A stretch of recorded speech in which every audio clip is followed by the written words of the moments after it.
What's up, everybody? Welcome back to another Bears show. I'm Ivan Vargas. I wish I had better news. I wish I could tell you I was wrong about last week's prediction and that the Bears shut me up and I could eat a bunch of crow, but I can't. We saw what happened this past Sunday against the Detroit Lions, and you know what? It was one of the worst losses I've ever seen. To be honest with you, it's historic. It is historic, and that's a fact. But before we get started, and before we go ahead and jump on the Chicago Bears and the debacle that happened in Motown, let's go ahead and make sure you like, share, and subscribe. Become a patron at www.thetapeneverlies.com. Make sure you go ahead and check out all our other shows. We got tomorrow. We have obviously the big show, Keeping It 100. Thursday night we'll have Cars Keys, and then of course game days we got BHL. And if you're a patron, you'll get the BHL halftime show with Phil and Shane, a little extra bonus that the guys like to throw in there for the patrons. Okay, let's go ahead and dig into this mess. It started as a very, very good day. I was happy. I wasn't yelling at my screen. There wasn't a sense of like there wasn't an angst in my flow like on Sunday. There wasn't an angst in that flow. It was more of a okay, I like what I see. Justin's back. He's doing his thing. You know, the play calling to start looked okay. You know, a lot of what Justin did was excellent. You know, improvising, out of the pocket, throwing some darts to guys, getting the ball out quickly when he had to. He was looking very good. The offense looked very, very good for the first half, and a majority of the game it was decent. But we run into certain issues later in the game that really, I think, hindered the result. You could have ended up being a victorious team on Sunday, but some of the things that were decided, with the coaching staff between whether it's Eberflus and Getsy or just Getsy or the both of them, and I'm leaning towards the both of them, it just kind of held the team back. It really held the team back. Playing conservative at the end, it was not great. So like I said, a historic loss. I have an article here from yahoo.com, but it's actually from or via NBCsports.com. NBC Sports Chicago, excuse me. One of our guys that frequents the network, Alex Shapiro, friend of the network, wrote the article. Dave Kaplan has this tweet he put out, and I'm going to go ahead and kind of blow it up for you guys if you guys could see it a little bit better. So from Doug Coletti, our ESPN 1000 Bears statistics guru, first time any team lost in regulation with +3 turnover margin and 40-minute plus time of possession. Teams were 48-0 prior to today's epic collapse. #take that. Like I said, it was historic. 48-0 going into that, and like I said, there was a sense of happiness. All right, Justin's back. Like I was coming in here about to tell you guys, hey. I was happy I picked the wrong team last week. I was happy I picked the wrong team. And I'm happy and I'm upset that the wrong team won that game on Sunday. Because in my eyes, the Bears did everything to win that game, but win it. They did everything but win the game. That's all. It was so sickening to watch the Lions celebrate after that victory, because that's something that I was expecting the Bears to be doing. An epic win for a Matt Eberflus team of the first time you were able to beat a top 10 team in your division. The first division win, you beat a top 10 team, team 8 or team is 7-2 at the moment. It just all came to shit at the end. And I apologize if it sounds crude, but it really did. It all just molded into shit at the end, because these same coaches that I was ready to praise a little bit decided to go ahead and become their old selves again. It seems to me like they get in their own way or they overthink things in the biggest moments. And that's not to say that, the players aren't equally to blame. Like there were mistakes out there. Justin did miss passes, left some meat on the bone, as I like to say. The defense made a lot of mistakes. Come crunch time, did a lot of good things. Great turnovers, those turnovers, generating turnovers.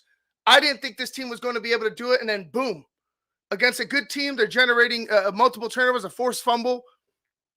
I'm thinking this team is going to walk away with this game, right? But we go back to what I was saying about the offense.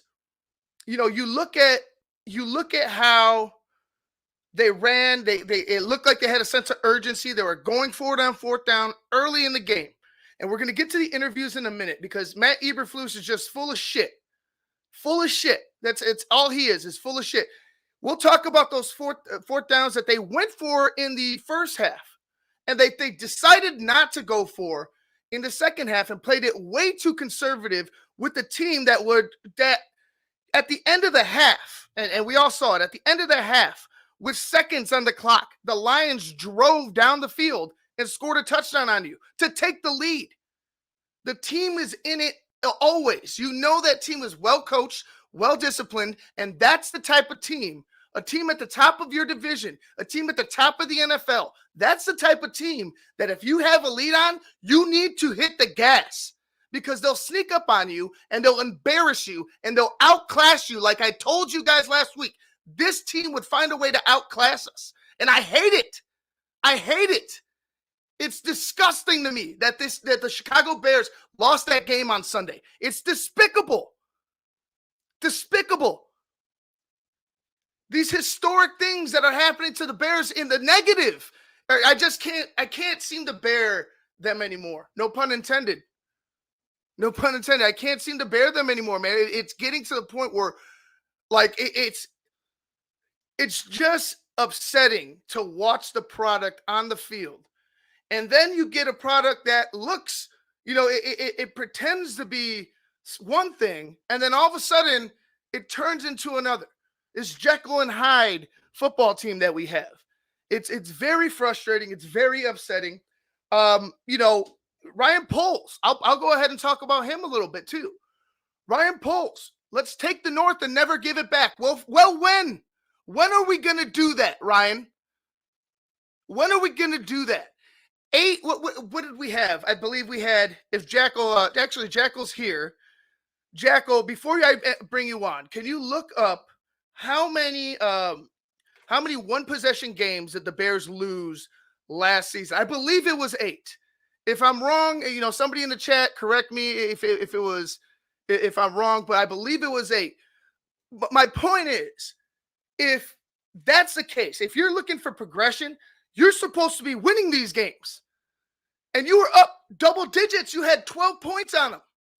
12 points, generating turnovers, being aggressive. And then all of a sudden, you got scared. I don't understand this, coach. I don't understand this. Nobody, and he'll say it in the interviews, and you'll hear it. And I'm going to point it out, and I'm going to be even more frustrated a little later on trying to decipher these interviews and try to break it down to you guys, because to me, the guy is out of his element. He's out of his element at the podium. He's a really good defensive coordinator. I'll give him that. I think he's a solid defensive coordinator, but he needs to make when it comes to making decisions, right? Big time decisions, going forward on fourth down. How do we play this defensively? At the end of a half, at the end of a game, I think he is a deer in headlights. It seems like Matt Nagy 2.0, Chris McGann. Like I've mentioned it before, and it's not just the name; it's just how it plays about, how the games play out, and how I see the offensives run. Even though he's not running the offense, he's running the defense. It all looks similar. It all looks the same. Like nothing has changed whatsoever. Let's see. Jacko has got it in close one-score games. The 2022 Bears went 1-7 in games decided by a field goal or less. The Bears went 1-3. Okay, we cannot do that. We can't have that now, and that's what's happening. 2 games where you blow double-digit leads.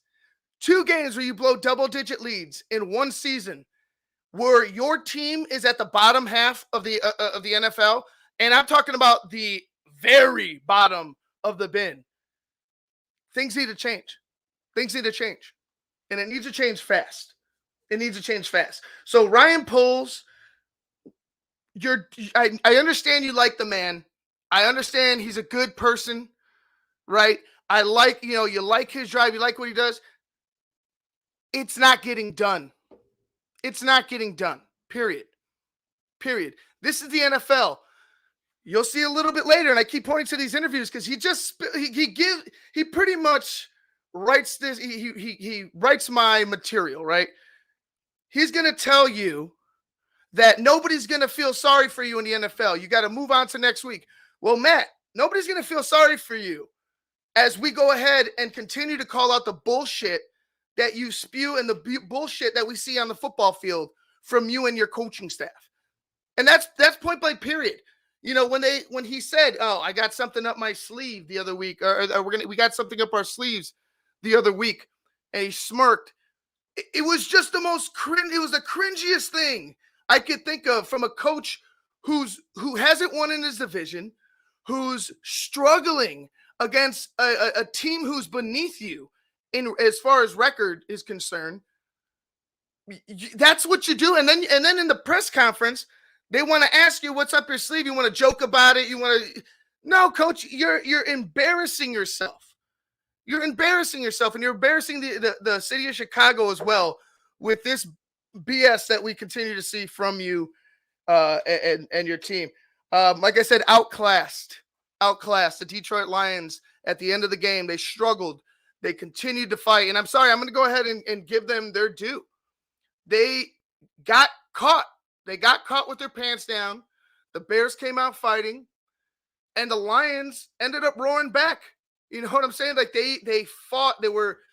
They took all the mistakes, put it aside, and adjusted at halftime, right?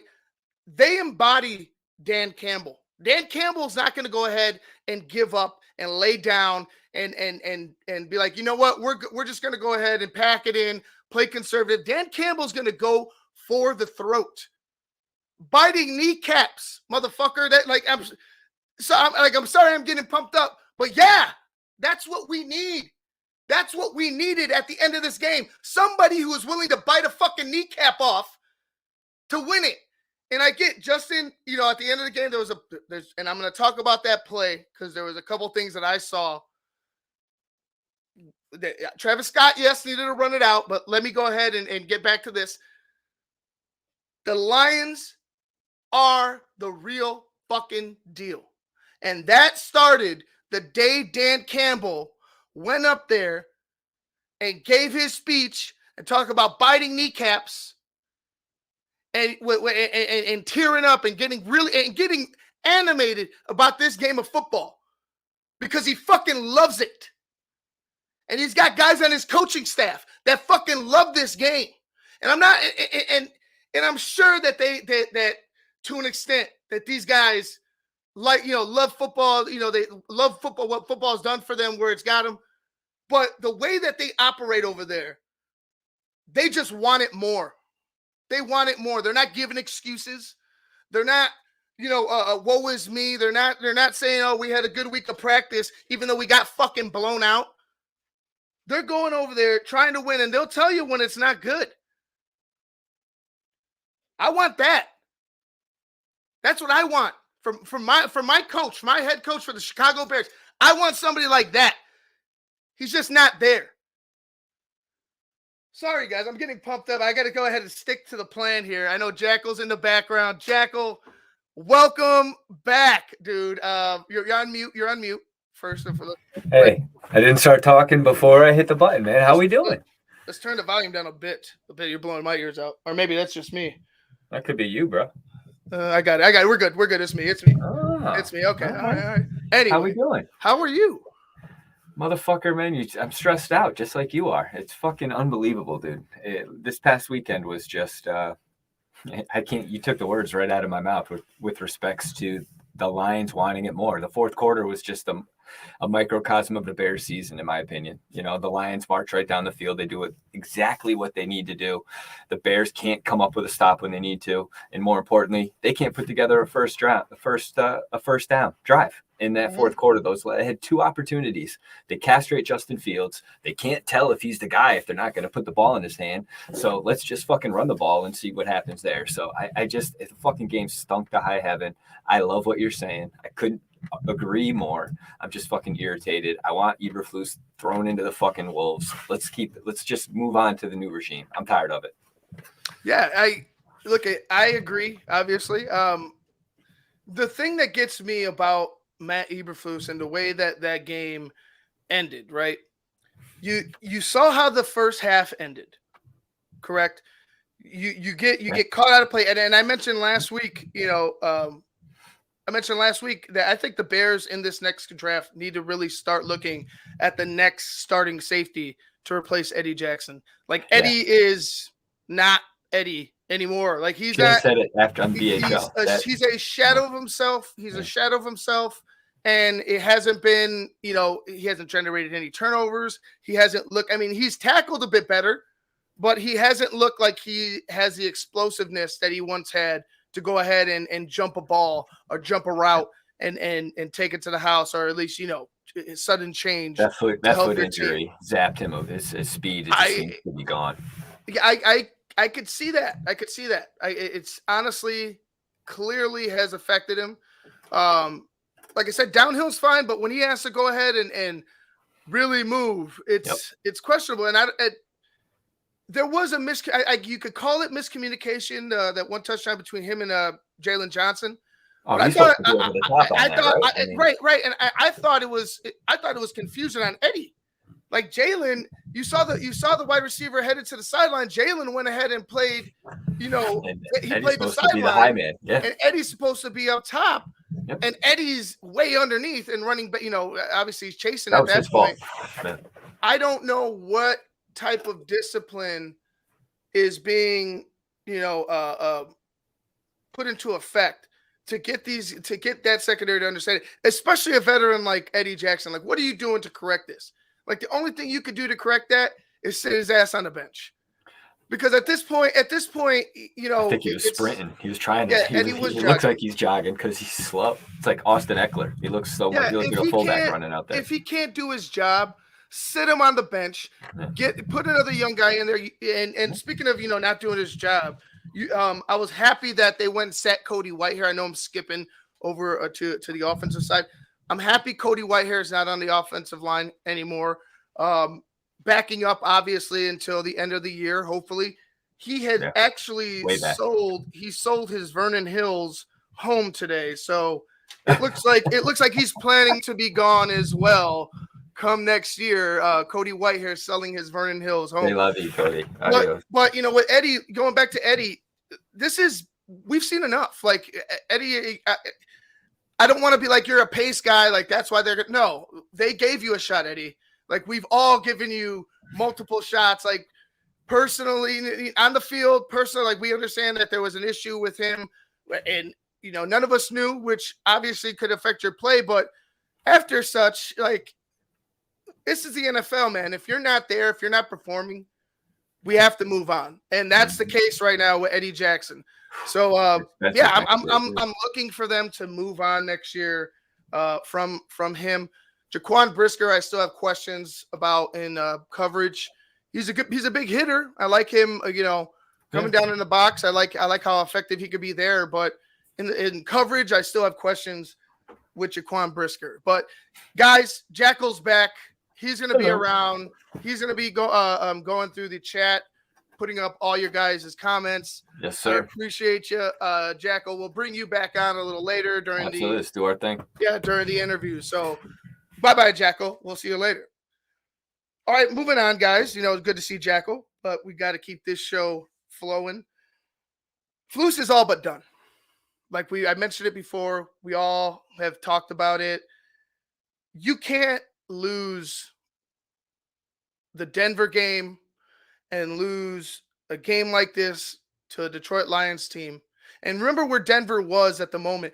At the time, we were looking at Denver like, oh my God, they're dead in the water. They're another team that's going to be picking in the top 10 or near that. They've obviously had a bounce back season. And I believe it started with that game. So that comeback pretty much springboarded another team to finding more success in their own season. And I know a lot of factors can go into that, but to be honest, if there's Denver fans out there, I'd point to that game as being the start of it.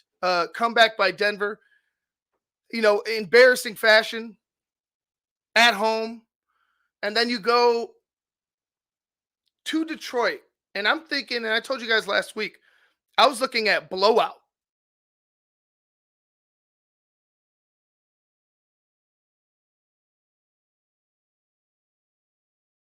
I was looking at blowout.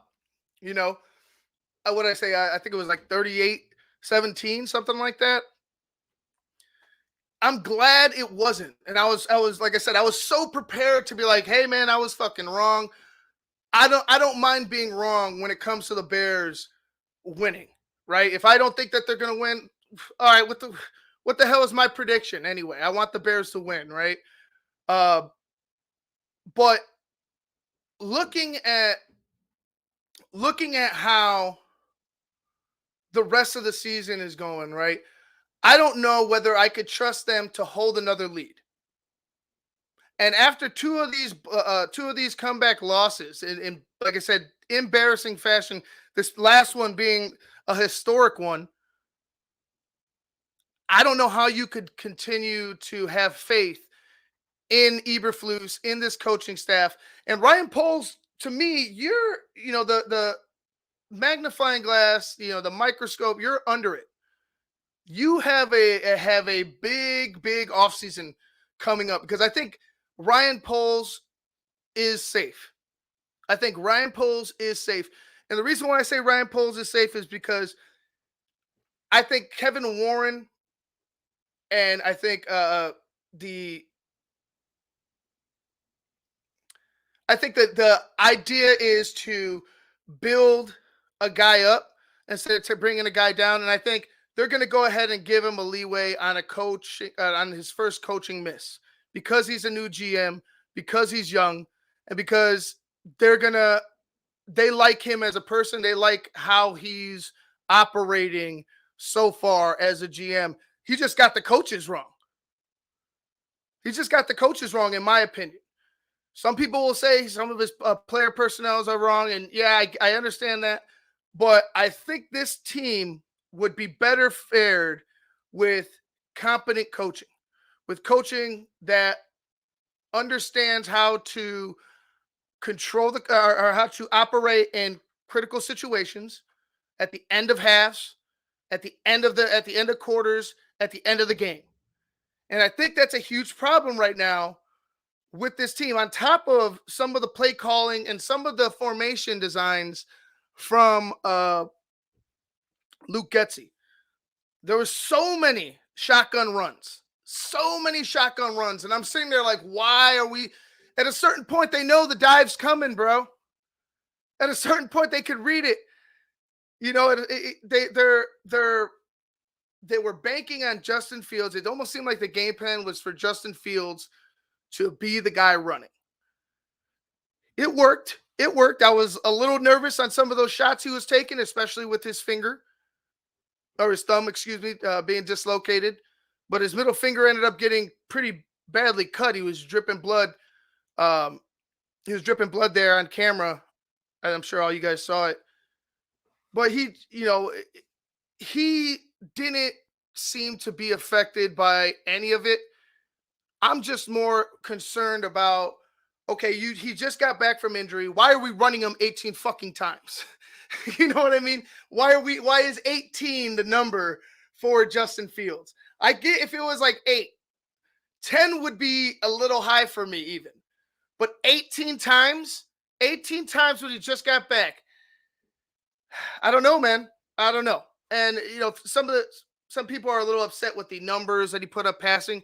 He was efficient. He missed he missed 2 big plays, right? He missed DJ Moore for the touchdown, and he missed forgetting his name, Travis Scott or Tyler Scott, not Travis Scott, Tyler Scott on the second to last drive before the fumble. I thought Justin did fine. Throwing the ball. He was decisive. They were rolling him out. He looked confident. The ball looked like had no, he looked like he had all the zip in the world. It looked like he was healthy. It looked like the thumb didn't affect him. Why run him 18 times? To me, it's like I said, I hate to nitpick it because he ran for over 100, but you're going to get him killed. Like, it just seems to me like you're going to get it. They don't know exactly how to use him, in my mind, still in the passing game, at least. Like, I think a little more polishing, maybe somebody who's understanding of how a mobile quarterback operates, or a guy with his athleticism operates, would benefit Justin. I just don't know who that guy is. I hope it's not Luke Getsy next year. We'll see. All right, now how do you guys feel about Justin's day? And I want you guys in the chat. I want responses. I want to see how you guys are, feeling about Justin right now, because, this season has been a whirlwind with questions and, questions, no answers, more questions, another quarterback coming in, and then people questioning if Justin's the guy. And then obviously Justin showing you some fire, some fight, and a few reasons why he should be the guy this week. Let me know what you guys feel like. Do you think Justin did enough to be considered the guy moving forward? For me, that ability, that dynamic ability, the ability to get out of the pocket, to extend a play, continue to look downfield and deliver a ball on time. Justin can do that. Like, obviously he struggled doing that before, but you've seen when he's healthy, when he's, when he can get outside, when he can move a little bit, he can throw the ball on target. He's very accurate on the move. And even there were some plays there, the one touchdown to DJ Moore was beautiful. He climbed the pocket and delivered the ball. I know the very first one, I wish it would look like that. But the second one, it was beautiful. He threw a dime to DJ Moore in stride. Touchdown.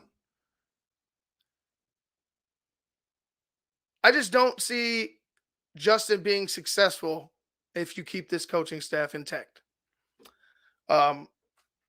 My thing is, like, I want Justin to succeed. I hope that Justin is the guy they move forward with, because I can see the Bears cashing in big come this offseason with the draft picks that they have, with the ability to potentially, let's knock on wood that the Panthers, don't get another win. Let's go ahead and just hope that they don't. I think that they could go ahead and move down, collect a bunch of more picks, and really add to the foundation and to the future of this team, because there's still obvious holes. I'd mentioned safety being one of them, being an area of concern and of need. I would like to add more playmakers. Marvin Harrison is out there, and thank God we have 2 picks. And, for those that are concerned, there are going to be teams within the top 5, within the top 10 that are going to want to trade up and potentially snag one of these quarterbacks. You think of New York. You think of New England. You think of the Vikings even. You never know. Well, not the Vikings. I'm sorry. The Vikings were in that top 10, but I'm thinking about another week. We think about some of the teams that are looking. Dare I say the Packers? Would the Packers be one of those teams? I don't know if they would trade with the Bears, but they might be looking for a quarterback.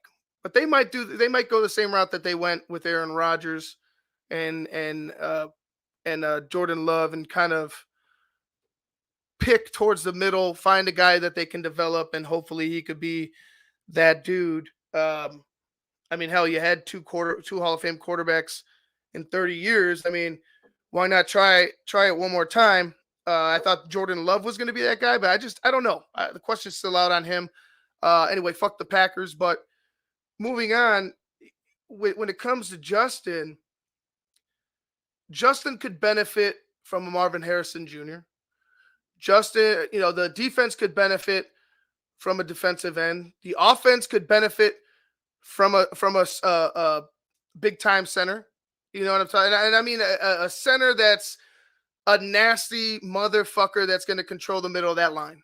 I want, like, if I could clone Olin, I would, but we can't clone Olin and put him in the middle of the line. So find a guy who's smart enough to control the line, who's nasty enough to get in a motherfucker's face, and let's get this thing going, because I think you have pieces on this line now where, and there's still some work that needs to be done. Obviously, Darnell Wright gave up a big sack. Should have had some help on that side, but he ended up giving up a big sack one-on-one against Aiden Hutchinson that caused that fumble late in the game. But I like the offensive line to get a center who can move bodies, who's aggressive, who's smart, and does the job well. And who could snap the ball. Was it for 4 yards? Who could get a shotgun snap to him? I need somebody who could do that. Don't recycle a Cody Whitehair. Don't recycle a Lucas Patrick. Find another guy out there. If there's a guy in free agency, fucking do it. If there's a guy in the draft that you really like, go after him. But it has to be solidified. It has to be done very, very soon. Like, it has to be done this year. There's no more waiting around. There's no more stop gaps. Solidify the middle. Right the ship, and let's see how that operates moving forward. With Justin, looking at these next few games, if he can continue this pace, right? Limited the turnovers. I know he had the fumble at the end of the game, but like I said, there's a lot of things that I could talk about with that last play. Darnell Wright should have had help on that end. It's an obvious passing situation. You have to drive the length of the field to get a touch. Like, a lot of things go into that play that irked me, right? So yes, he fumbled, but he didn't throw an interception. He for the most part, he played a clean game all the way except for the very end. If he can do that, he's our guy. He's our guy with a competent coaching staff. I think Justin Fields is seasoned enough to go ahead and take on what that entails, right? Obviously a new offense, obviously, learning new terminologies. But I don't think Justin's a problem. I think he did honestly point it out earlier this year when he called out the coaching staff. And, I just need to be me. I just need to do what I do. And I'm like, yeah, okay, that's fine. He obviously walked it back, but there's clearly truth to that, because other people around the league and other people who, break down film and see things, and Phil and Shane and I and everybody in this network have seen it and been calling it out. This is not how it's supposed to be done. And Justin, in my opinion, it's almost like he's being submarined, right? He's being torpedoed. It's like a no-win situation for him with this offensive coordinator and with this head coach, because whatever he does, if he can't win, people are going to call him a loser, right? No matter what he does on the field. And if he does, if he's performing well, that's great. But there's still going to be questions because they can't finish. I'm very, very, very nervous about how this is going to play out come this offseason, but I'm very excited because if this goes right for Justin, we can have a plethora of picks.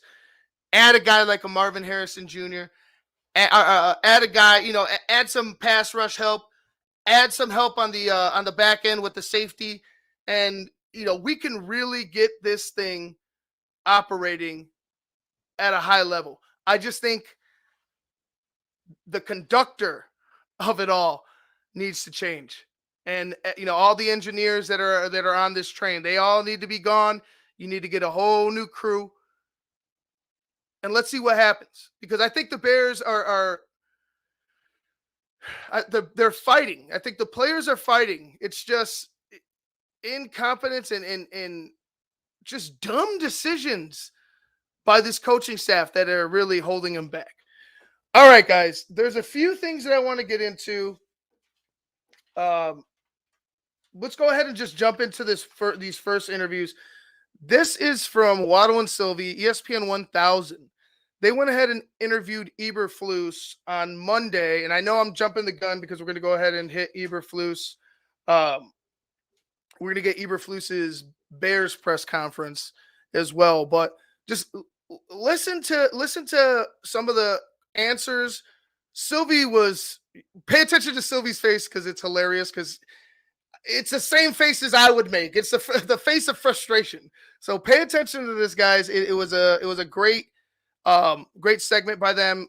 Sylvie was on fire. When you look at it, I understand that you had a tough job to do coming in during the rebuild, and I understand what happened last year against Detroit.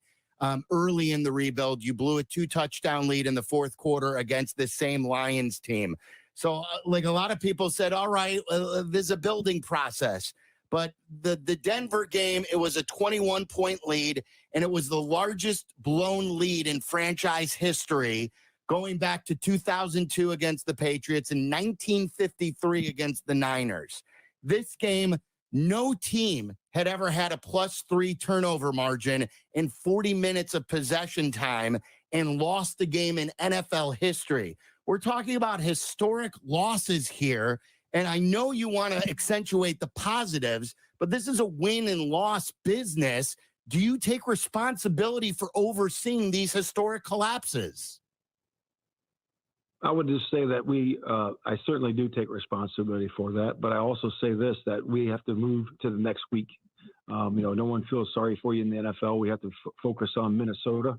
And again, the players we're in today, we held each other accountable watching the tape and looked at what we can get better at. And then we're moving on to Minnesota coming up here. Players have tomorrow off, and they'll be back in on Wednesday. When you say unacceptable, or when you say like it's an execution thing, do you ever say to the players in the locker room or when you gather them today that this stuff is unacceptable?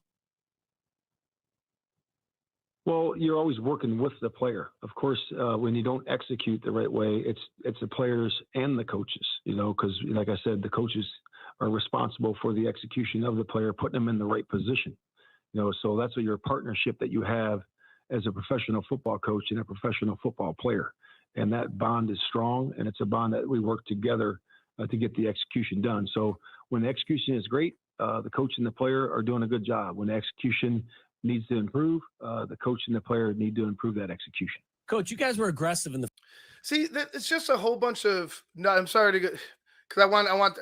Waddle's going to ask some good questions too, but it's just more word salad. Like he's avoiding the real question. Like, Coach, do you go in there and address each man and what they did wrong? Do you go in there at halftime and say, "Hey, this can't happen"?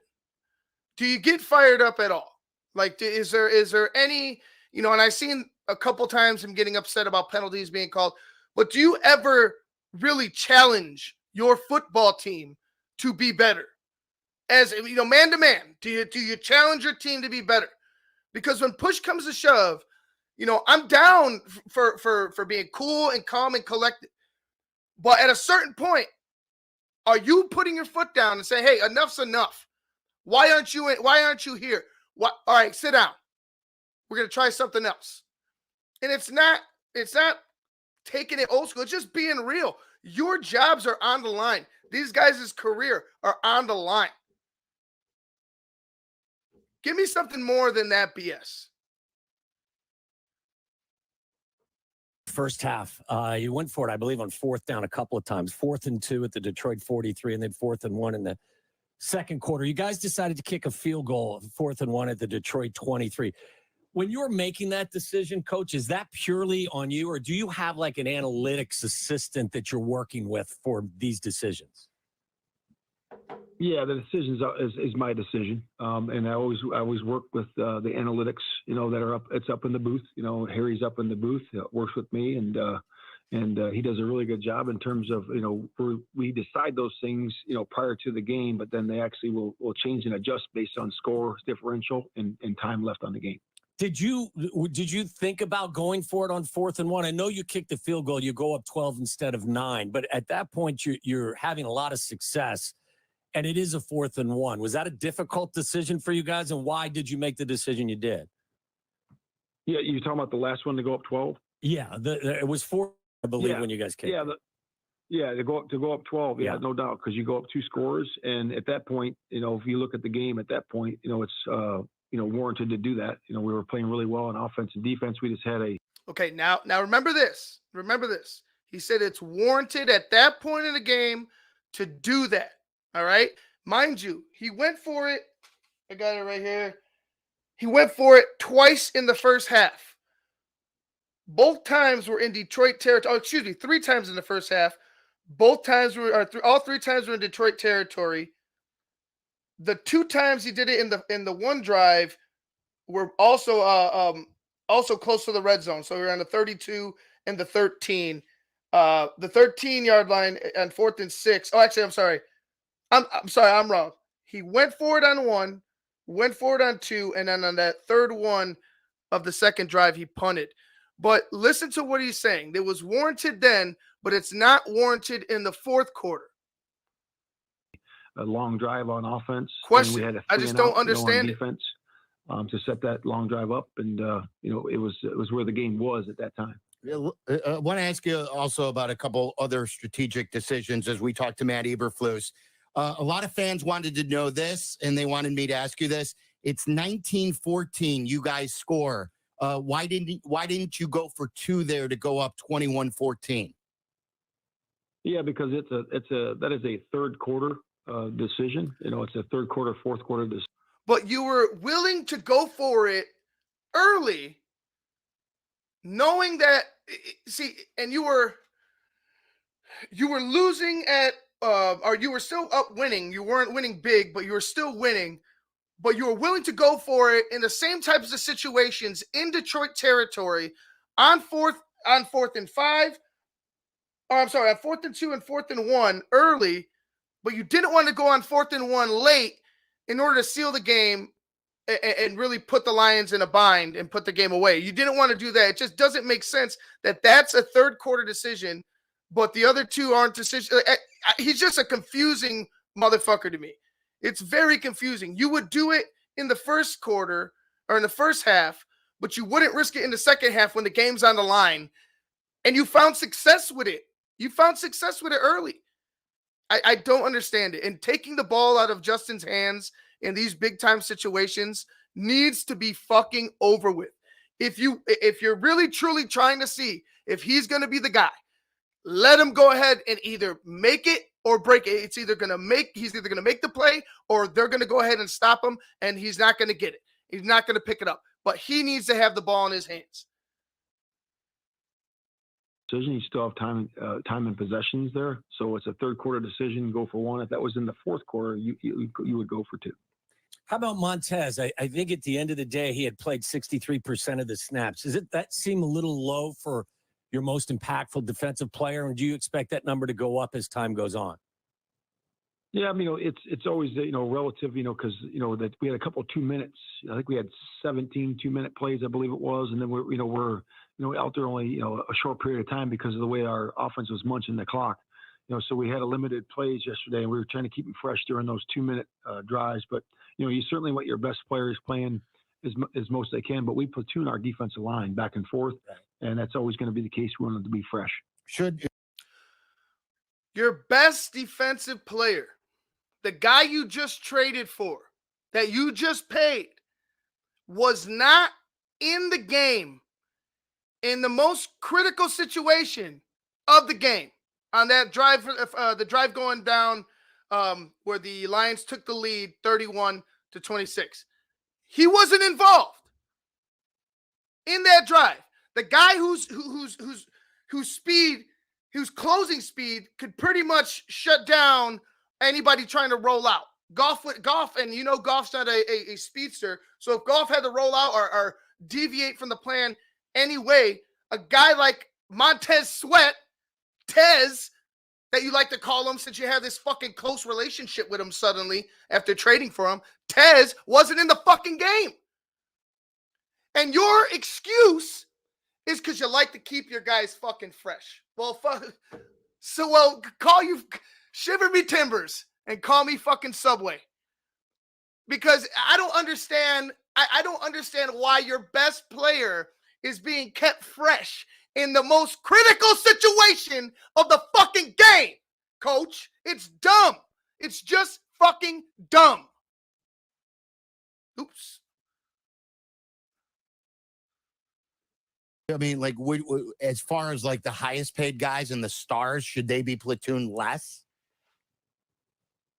Well, like I said, he said he's playing 63%, right? So we'll look at that number and see where it is. But like I said, we always like to have him fresh. Eat fresh, Matt Eberflus. He'd rather them be fresh than be out playing football in the most critical situation of the football game. There it is, folks. That's your coach. That was your coach on Waddle and Sylvie on ESPN 1000 yesterday, Monday. And they were drilling them. Like, go ahead, go check that interview out if you could go back. On YouTube. I found that on YouTube, on their YouTube page. So if you want to check out that interview, do it, because Sylvie was drilling them. Waddle was coming in with Waddle was the jab and Sylvie was the right hook. He was the straight right. That's what it was. It was just bang, boom, bang, boom. And honestly, that interview just showed you how deep underwater Matt Eberflus really is. So, nice, fresh Chi-Town perspective. Thanks, Ivan. Thanks, Ivan from Peoria. Well, thank you, Robert Cook. I know we had a question from Coach Dre. Said, did you ever check out those two centers? I checked out the Raiders center.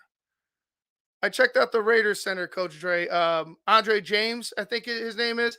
He looks good. I mean, we're gonna have some money, so I'll check out the other guy from the Dolphins. But we're gonna have some money, so if he's a big nasty, like I said, if he can move bodies, I'll check out some tape on him a little later. But yeah, if we could find a guy who's affordable and who could play, up to his contract or better, I'm all for it. All right, guys, we're going to go ahead and jump into these interviews. This is the first one. Some more of these interviews, excuse me. First one is your head coach right after the game, giving you some more of the fucking positives that shouldn't exist after a game like this. After a game like this, if you're not giving me Denny Green, they are who we fucking thought they were. I don't want you as my coach. If you're not that fucking upset, I don't want you as my coach. And this guy just continues to embarrass. Secondhand embarrassment I get from him. I continue to be embarrassed by him every time he speaks.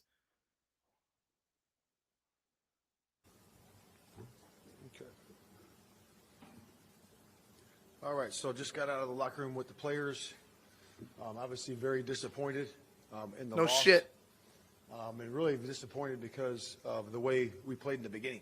I thought the guys did a really nice job of coming out. Offense scores a touchdown on the first possession. which I means cannot, players are Richard. I'd playing. like people to hear him. Defense does a really good job of taking the ball away in the first half. Did a really nice job of that. The one thing that we could have done better in the first half was capitalizing on those takeaways, and then getting points, which we did in the second half. We got an interception and a fumble. We capitalized on points and got 10 points off of turnovers in the second half. But the main thing is that, obviously the disappointment was the finish. We didn't finish it as a football team, didn't finish it as coaches, as players, the right way. And there's a lot of plays to be had out there and good calls that we could have made in those situations to get us that victory. And again, I accentuated the positives with those guys because there was a lot of good football. Justin Fields came back, from injury. Thought he played really well, ran the ball nice. I thought when he did scramble, he avoided sacks, most of the time. And I know we had 2. And he did a really good job of looking downfield, hitting some side pockets, hitting some things down the field. And I think that's growth there with him. But again, we decided to in the second half. We decided to, with the inches there, 4th and inches, we decided to go ahead and kick that and go up 12 points with a little over 4 minutes to go. And then we just needed to execute better from that point. That's the thing, Coach, is, and after that drive, right? After that drive, going up 12, the ensuing drive, I believe it was drive number 10, right? Drive 10. Every play out of shotgun, right? Every play out of shotgun. No gain, Herbert. 1 yard, Herbert. Pass incomplete, deep to Scott. And there's a still shot out there, or if you want to go, go on to all 22 if you have it. Go ahead and rewind it. Go to that play. It's the passing play deep that he missed where Scott slowed up. And I know Scott slowed up. I get Scott slowed up, right? Justin delivered a good ball. He wanted to be aggressive. I'm fine with that. But I'm also kind of upset that you weren't looking for your playmaker in that situation, right? You'll see DJ Moore comes free. He's free by a good 5, 6, 7 yards. Go on a crossing route. If you just wait another half second, you could see him coming across open. If he delivers him the ball, all he has is one man to beat to pick up a first down, and it's a different story. Now, I'm not going to go ahead and jump Justin and be like, hey, you know what? You missed that guy because he delivered a dime, and Scott should have ran underneath that football and would still be running into the fucking end zone. But I can't help but point out, hey, maybe there was another way we should have went about this at the end of the game right there. And quite honestly, what really makes it me upset is not that play in particular. It's the way that they treated that whole drive. The first 2 plays, obviously running it right up the middle. You're conceding the game. You're pretty much here. Go ahead and win the game, Detroit, with that type of play calling. And it just baffles me because you were aggressive against the Carolina Panthers with a young rookie quarterback willing to go ahead and sacrifice Mooney to pick up a first down late in the game, but you weren't willing to go ahead and do the same thing with your quarterback who is more athletic, who's more mobile, who has a stronger arm. You're not willing. That just doesn't make sense. It's incompetence on all sides. With that, open to questions. Yep.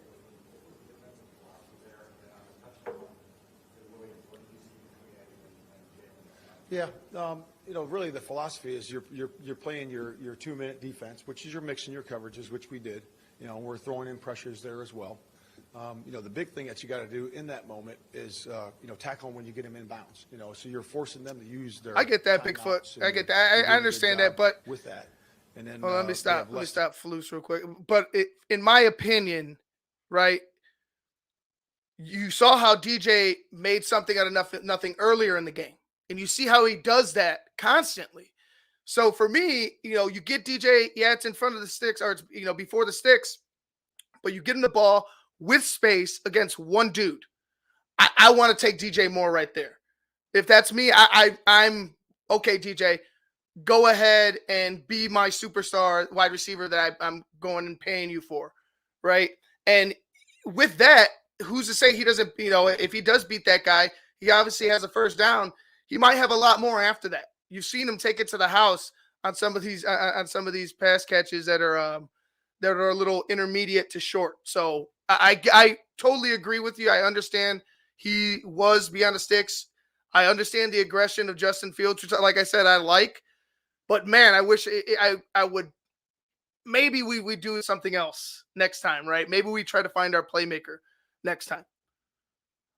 Timeouts, less time as they go. And again, they just went down the field too fast. I mean, it was like, 6 plays a minute, 16 or something like that. But it was. He was wide open, John. Too fast. So we just got to do a better job. Yeah, the touchdown pass, they ran a high angle 7, got behind one of the DBs there, so we just got to do a better job staying back. We always got to play high to low on that situation when you give us that route.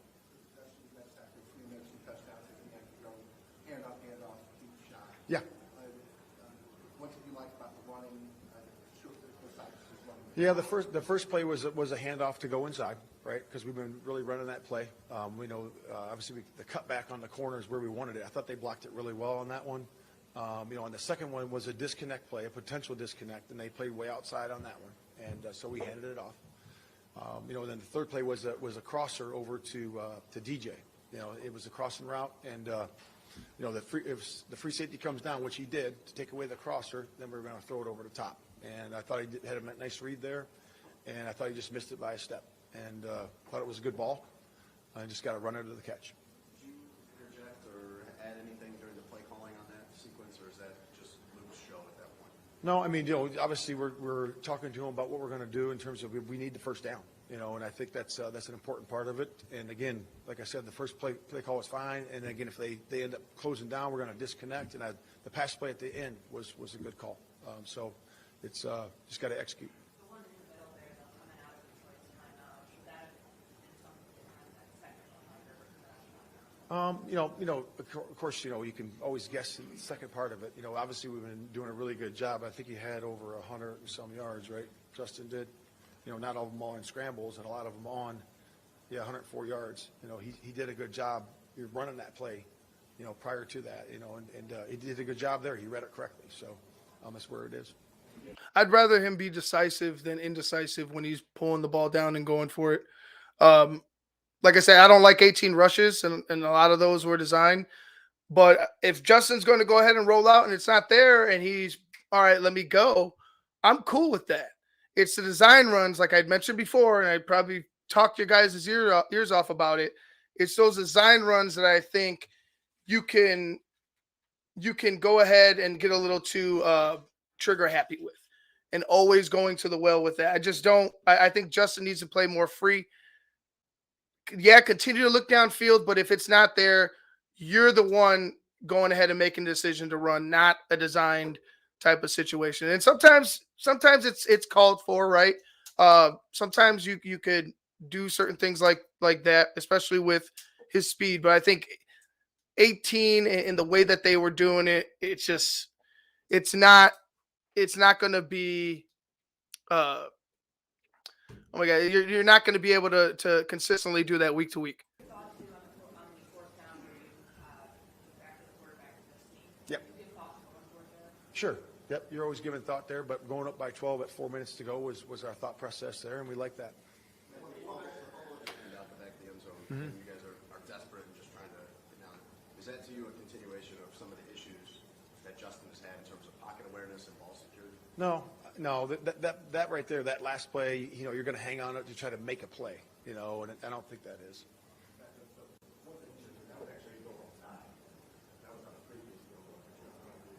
Okay. You talking about in the third quarter? The one that put you up to 23-14, that was the fourth and 5. Yeah. Okay. So you said to go up 12 was the 4 minutes, right? 4 minutes to go, right? That was the 4th and 5. That wasn't the 4th and 5. No, it was 3rd and inches, right? We went for 3rd and inches, right? Didn't get it, then we kicked it. Right. That was to go up 9. Okay. So you were saying that you made a decision to go up 12, but it's actually going 9. So it's serious about it. Yeah. Both decisions were good.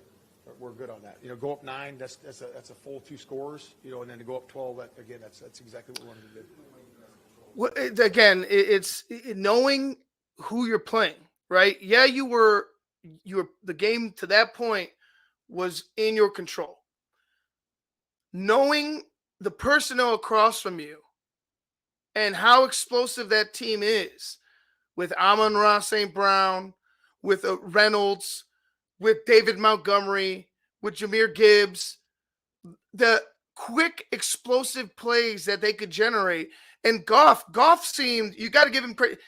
He had a horrible game, but seemed unfazed in the fourth quarter, in the final 2 drives that led to touchdowns to lead the Lions to victory. You have to understand that your team has been struggling to close, has been struggling to finish.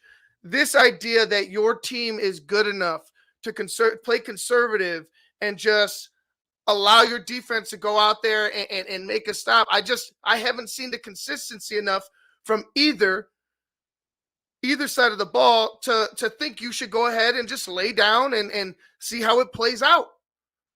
I don't understand it, Coach. You have to be able to put the gas on. You have to be able to step on the throat of your opponent and not just 12, right? Yeah, I understand. Oh, we went up 12. It was a great decision. No, Coach. 12 isn't enough. 12 isn't enough with a team that can score 2 touchdowns in a blink of an eye. Yep. Yeah, I mean, like I said, it's about finishing. It's about finishing. That's what I'm saying. The positives are there, to be able to run the ball and take the ball away, and that's something we've been hunting, to taking the ball away and give ourselves good field position. Now, we can learn from that because, we didn't get any points off of it in the first half, so that, the score could have been a little bit more, starting out, in the half. So when you get the ball at the field, the plus field on offense, man, you got to punch it in. We'll take a field goal, but we got to get some touchdowns there, which we did in the second half.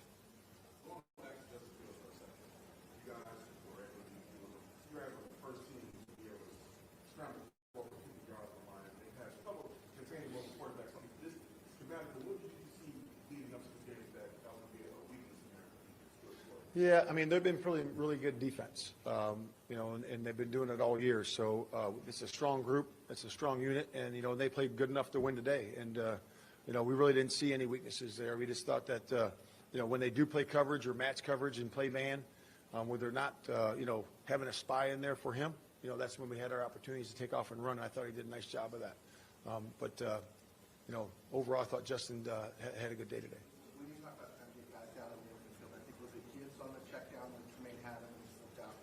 Yeah, there was a couple instances there. Those are huge plays. Because it forces timeouts and it also forces, obviously you waste time and all that stuff. But those are big plays. When you put this on your defense, 4 minutes to play going, what's the thought process now? How do you build them back up? They have a chance. Yeah. They've been playing really good defense, the last 6 weeks, and they played really good defense today at times. So we'll just accentuate the positives and look at the plays that we need to get better on, and what could have been called better. It's both. It's me and them. It's not just them. So we gotta look at it and see what we could have done better. In the 2 minutes that you had in the first half, same idea. Yeah, same thing. Same thing. I mean, that's where the game was, right? We had a couple of opportunities to get some picks. So we got to make sure we catch those. That's a big thing. And in particular, Jalen Johnson. Jalen Johnson had an opportunity to take it to the house at about, what is it?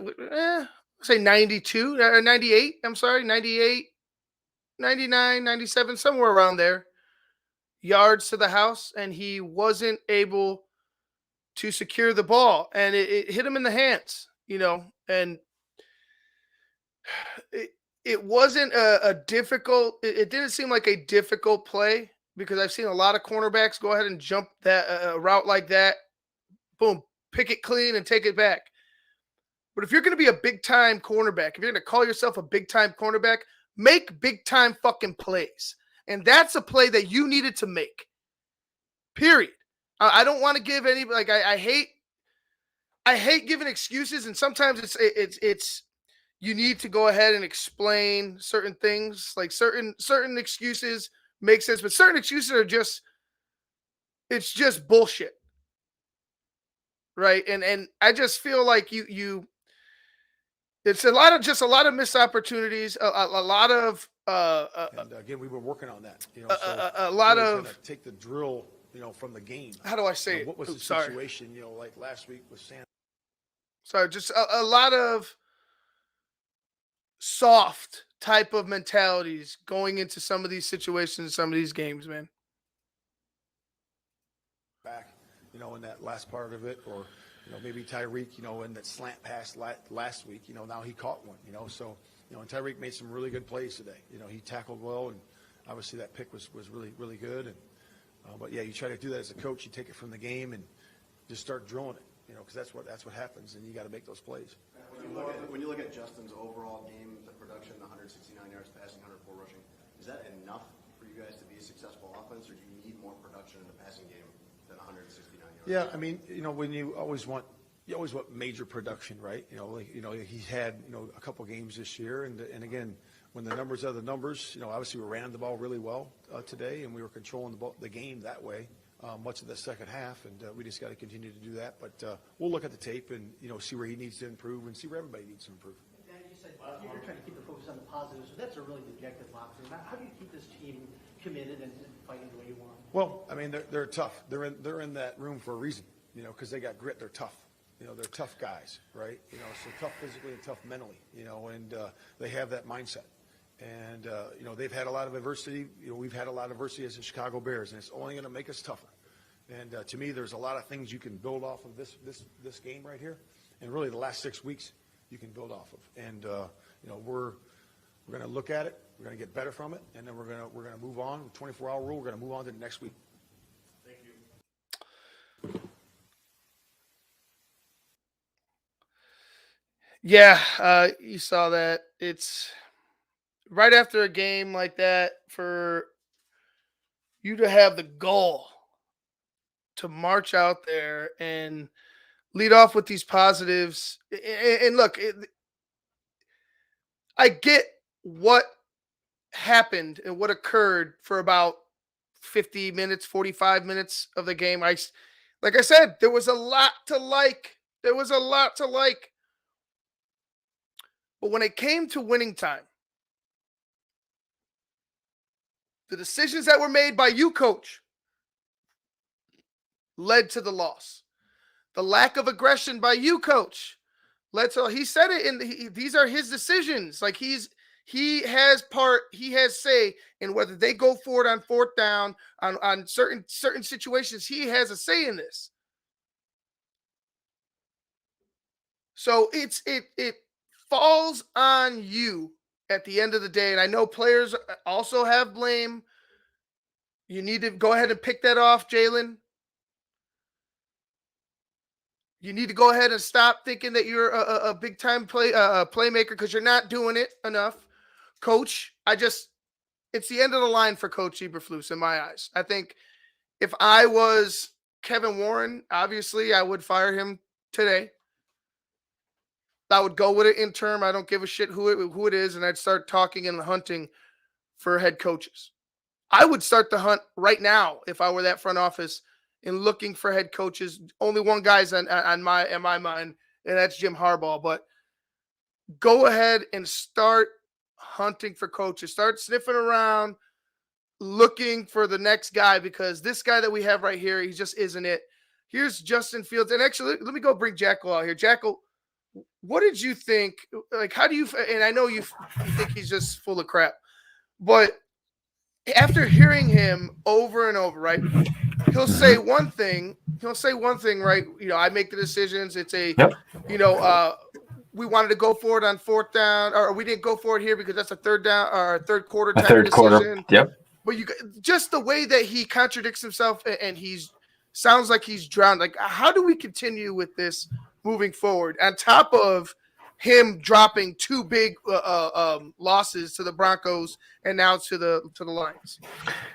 Well, one thing that I'll say is Shane brought this up on Sunday after the game, talking about is he part of the tank? I mean, are they doing this to lose? I mean, not saying that's what happened, but it's so bad that it is Eberflus the fall guy here, going out trying to have this team just be as bad as they can in some conspiracy tinfoil hat way. I'm not saying that's the case, and I'm adding a little bit to what Shane was alluding to on Sunday when he brought it up. But the hypocrisy with how he sits there on the podium and defends his decisions or lack thereof, or puts it on the players with respects to execution. Never once has he said, I looked in the mirror and the scheme or the decisions that I've made have not been good enough. He's a finger pointer. He is not a leader. The Steelers fired fucking Canada today. They hadn't done that since 1941. So why can't the Bears go ahead and make a decision like that? Let's move on from this guy. Let Getsy be the interim head coach. Fuck it. Let's just go with that until the end of the year, or whoever you want. But let's just get it over with. I can't continue to do this. I don't know how this guy even has the locker room at this point, talking about partnerships and these players believe in me and I believe in them. And dude, I think they believe in each other. And that's what you're seeing out there is the effort that they put forth on Sunday. Fields showed up. The team rallied around him. They played great for 54 minutes. The last 6 minutes, not so great, obviously, on both sides of the ball. So and that's a reflection of the head coach. Get this guy the fuck out of here. Jesus, sorry. No, you're good. You're good. I agree. It's just, it's just the frustration. What you're saying is just what we're all thinking, what we're all feeling. It's just the frustration of watching the same product week after week, the same excuses week after week. And I don't think they're tanking. It's just Shane brought that up too, And I don't think it's a tank in my. I do not either. But I mean, Jesus Christ. Think that I think that they're that bad, and they're making even worse mistakes when it comes to coaching, when it comes to making decisions. It's just who they are. We're just a bad product. We're a bad coaching staff, and it's not getting any better anytime soon. It just doesn't seem like it will. But here's Justin Fields after the game.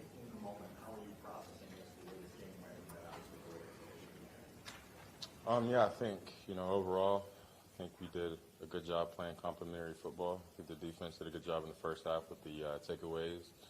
And I think the offense did a good job of, pushing the ball downfield, controlling the ball long, like 14-play drives, long play drives. So I think, overall we did good. I think where we got to get better at is just the situations. I think, of course, the 2 minute before the half, that was big. And, of course, the 2 minute at the end of the game. And then, when, offense, so we need a big play, we got to, hunker down and make those big plays. So, I think it's just it really just comes down to, those 2 drives and a few other plays mixed into there. So.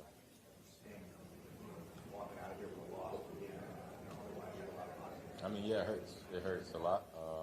But, I think you just got to take the positives out of it and just learn from the loss. And like I said before, we did a lot of good things this game, and just got to build on that. So. Learn from the loss, right? Learn from the loss. What can you have learned from that loss? Be more aggressive so you don't take the loss, right? I mean, play a little bit more aggressive on certain downs. Go for it on a 4th down. Touchdowns over field goals. That's something that I've been sick of, and it started. It started, I believe, 2020 with Nagy, where there was just touchdowns over field goals all day long. It was everything. We'd get into the red zone and we settle for a fucking field goal. And we'd settle for a field goal. And it has to be better. We can't do that. It's not. You have to be more. You have to look at it more openly, right? They have a lot of talent. We're a struggling football team. Let's go make a statement right here and put this team out. Let's take this team out ourselves instead of hoping that they take themselves out. It's almost as if the Bears want to go ahead when they have all the control. They want to go ahead and give it to the other team. I like Justin. Like I said, I'm not jumping on Justin, but I can't live with that one right there. I don't like that. What did you see on the deep shot to Scott on third down there? Yeah. Safety came down right on Moore. Yeah, safety came down, robber coverage. You know, it was just one-on-one. He had him beat, and I think he just misjudged the ball. He was running straight, and then I think he tried to run a little bit like that and got off balance a little bit, and that's what caused him to kind of lose his speed. So, you know, he's a young player with a bright future in this league, and you know, he'll be good and bounce back from that. If that thing connects, and now you guys either score. If that thing connects, yeah, I think that seals the deal, in my opinion. So, yeah. The play before that, Bruce said you made the right call there to give to Khalil. Was that just the way the Lions were playing you? The second down run. Second down before that play? Before the throw, was that a choice? Yeah, I mean, it was a read option, and I just handed it off. The end was wide, yeah. So you didn't come into that possession, I imagine, just based on the way you ran that throughout the game. I mean, yeah, just the front. You know, they have different fronts out of different personnel, so I think they were in base on that one. And you know, when they're in base, they have 5 down linemen, which automatically makes the D end wider. But yeah, I think he got disrupted. But yeah, that was a for sure good read because if I'm getting any option 50-50 pull it, I'm gonna do it. So yeah, that was a good read for sure. You know, your 18 run today with the 9 run, did you kind of have a feeling that that was going to be the way to really, you know, cash this defense? You know, if it was, then I that was just in the plans, to be honest with you. But I mean, yeah, you know, the DN takes the running back, then I'm out on the edge, and you know, if he plays me, then I'm taking him away from the runner, and you know, hopefully another defender. So yeah, I mean, that's just what we had in the game plan, and of course, you know, I think we did a good job on the ground running the ball. O-line did a heck of a job, you know, in the run game, protecting all game. So yeah. From the offense down the stretch, what would have pushed you guys from field goals into touchdowns in some of those cases, or maybe a longer drive on that 3 and out? On the last 3 and out? Yeah, the last 3 and out, and then I Or think the one before the last drive? the 3 play, the one that we were just talking about with the With deep shot with Tyler, yeah, and then before that, I mean, like I said, it's field just, goals the first. like I said before, it's just like situational. The one that got up through to Khalil, man coverage, they played the play pretty well. Didn't have anywhere else to go, so you know, kind of threw it out of bounds, threw it away. And then the last one, like I said, if you know we connect on that deep shot, I mean that's most likely game over. So yeah, just being able to lock in on those plays where we need to, you know, make those big plays happen. And I think that's the next step for us. And I want somebody to ask him whether or not he feels like he gets the ball enough in those crucial situations, right? Like, do you feel like, you know, do you feel like there's a fair amount of snaps that you're getting when it comes to crunch time, like you know, a big third down, or you know, a big 4th and 1, a big third down? Like, do you feel like when the game's on the line, you're getting enough opportunities in certain situations? I still don't think he is. we got to get to. So. What did you see on the last drop back? You're waiting to see if somebody got open. Yeah, I mean, they all sunk. I was about to get to my check down. I was about to, boom, go check it down, and right when I did, the ball got smacked out of my hand. So, yeah. Yeah, I got the same question. How did my thumb feel? Felt good. It held up pretty good. So, yeah, didn't really affect me in any way today, so it felt good. Before the 2-minute warning, it looked like Andre was doing something with your hand. Yeah, so my middle finger, I don't want to flick y'all off, but my middle finger, it just started bleeding pretty crazy out there. So I just had to go on the sideline, get some liquid Band-Aid put on there, and stop the bleeding. But yeah, it didn't have anything to do with the thumb. So.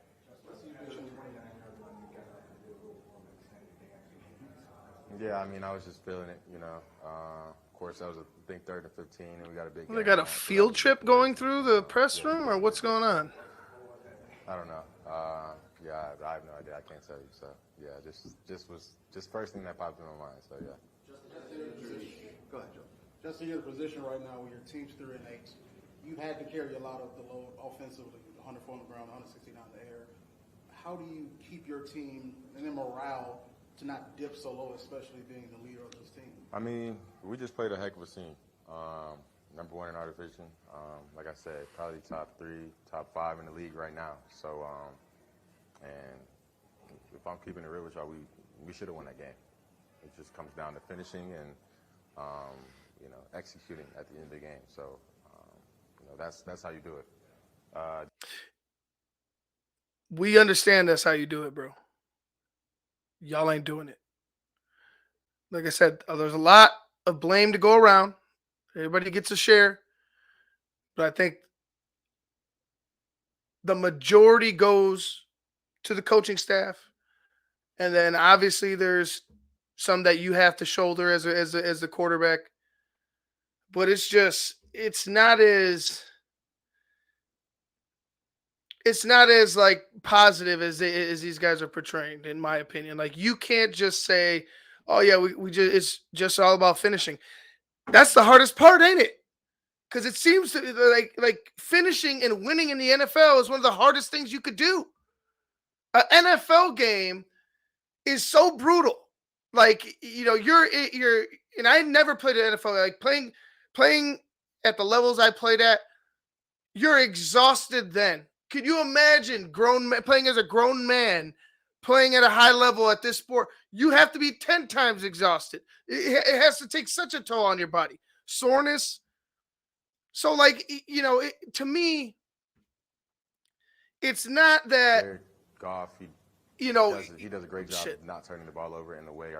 Damn it. Is that me, Jackal? My bad. So to me, like I said, just let's keep it real. It's not as hunky dory as you guys are trying to make it seem. Our defense was able to create takeaways, was big for us, and as an offense, we got to, of course, turn those into touchdowns rather than field goals or no points at all. But that's kind of how you keep the morale up. We know who we are. We know what kind of team we are, and we just got to be better. We just got to finish. And like I said, when those big moments happen, when we need those big plays, we got to execute. How hard is it to keep the positive side of it, or look at the moral victory of it when you're going through this? It's not hard. I mean, damn right, what Funkster. happened, and you move on. Like I said, we take the positives, learn from, what we need to learn from, and keep going. Like, we're not gonna suck over a L. Like, it is what it is. Keep pushing. We got a game next week. It's not just an L, and I don't want you to sulk over it. I get that, but it's this was bad. You could say that, Justin, as the leader of the team, as a leader of the team, you could say this is bad. We can't have this happen again. Unacceptable. This is unacceptable. Sylvia had mentioned it. Ask Coach Eberflus, do you use that word at all? Because to me, it seems like it's unacceptable is a 4-letter word at Hallis Hall. Because this shit is unacceptable. It can't happen anymore. It can't happen again. So, put it in your rear view. I get that. You can't sulk over a loss. But this has to hit as embarrassing at a certain point, man. It has to. You have to, like there has to be a dramatic change if this happens again, if this type of play and performance from this team continues. Got to keep going and, just keep working and keep getting better. You had the injury itself, but you also had the layoff, the month or more between games. Did you feel like that affected you at all, or how did you make sure that it wouldn't? It affected me positively. Shoot, I felt like it was the first game of the season out there, so my body felt good. I was just trying to practice, just to keep my conditioning up, running wise and stuff like that. So, my body felt good, 100% going into the game. So, yeah. Justin, pretty successful against the Lions throughout the entire game, like the last couple of minutes. What did you see change from them schematically? Like which part? Just like they would get pressure. You talking about the last play? Yeah. I think to help Darnell out, Hayden, he rushed high. I just got to step up in the pocket and do better. But, I know Darnell was beating himself up after the game, and, he's going to learn from that, get better. But, to help him out, I got to step in the pocket and, just help him out. And, yeah. Cole was saying that this group is kind of past moral victory. You guys have to figure out a way to win games like this. You mentioned situations, like what are the keys to make sure the execution comes together in the key moments? Just finish. Like I said, the deep ball to Tyler, he's got to lock in and run through that. And defense, I talked to, TJ after the game, and he said it to me, like, the matter of the fact is we can't let up 12 points in the last however so minutes there were in the game. So, just finishing and, when it comes down to it, just making plays. So you can't really explain it. You kind of just got to go out there and do it, to be honest with you. So, yeah. How did you see more of the play unfold when you hit DJ for the touchdown? For the touchdown, yeah. You should have had another post for a touchdown. I overthrew him on the first one. And as long as you're willing to admit that. But it was a great pass. The second one was a great pass. High crosses, low crosses, and he sometimes plays it low. So just saw the low safety and put the post on it. I told him I wasn't going to miss him on it again if we came back to it. And, of course, DJ ran a great route. Line protected. Just felt like I had it all day back there on that one. But, yeah, I just delivered the ball to DJ. Of course, he did a good job of getting his feet down. And, it was a great play all around. That's a good question, White Chocolate Thunder. I would say he has some, but I would say the question is how much leeway does he have during critical situations to go ahead and change the play, right? They can let him go ahead and be free, certain downs, or is he being told, hey, you know what, this is what we want here. Like, this is it. This is what we want, run this in certain play. Because I've seen him adjust at the line before. But, to your point, like you said, you had Herbert running into brick walls when you could adjust it to a slant. I don't know. I don't know I don't know whose call is that at the moment, whether the coaches want that or does Justin have the freedom to deviate in those types of situations? Because like I said before, I've seen him change plays at the line. I just, to your point, like I haven't seen him do a lot of that in critical situations.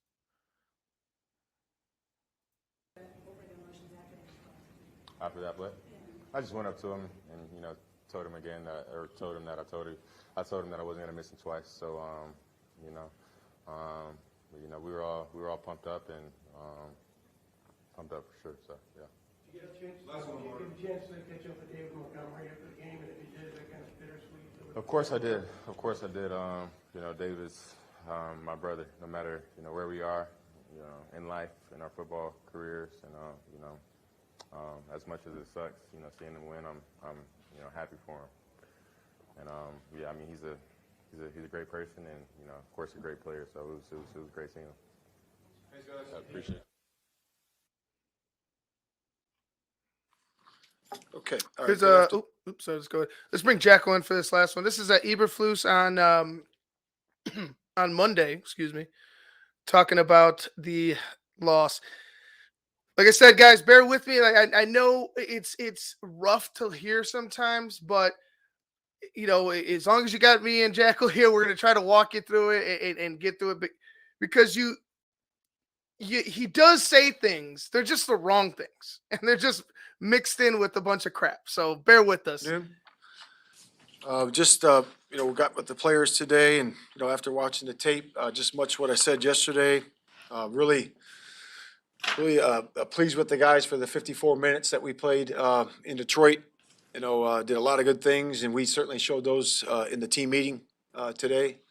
And I want to commend those guys for the effort that they put out there. And then obviously the last couple series there, offensively and defensively, we got to do a better job of finishing. And we showed the guys that in the unit meetings and took accountability, as players and coaches of how we got to finish better.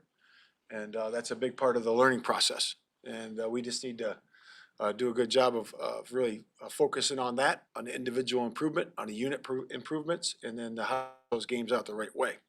But like I said, we took the ball away, did a nice job with that. We didn't capitalize on the first ones, that we got. But in the second half, we did in the third quarter, got 10 points out for those takeaways. So that was really good. And the guys are just sticking together. They're all in a mode right now where they got to get their minds, their bodies, and their spirits right to move forward into this next game. Got a big challenge ahead of us in Minnesota. So that's where it is right now. Really don't have any injury updates for you right now. We'll know more. That'll come out, I believe, Thursday because it's a Monday game. But we'll see where those guys that are injured, we'll see where they are, and we'll go from there.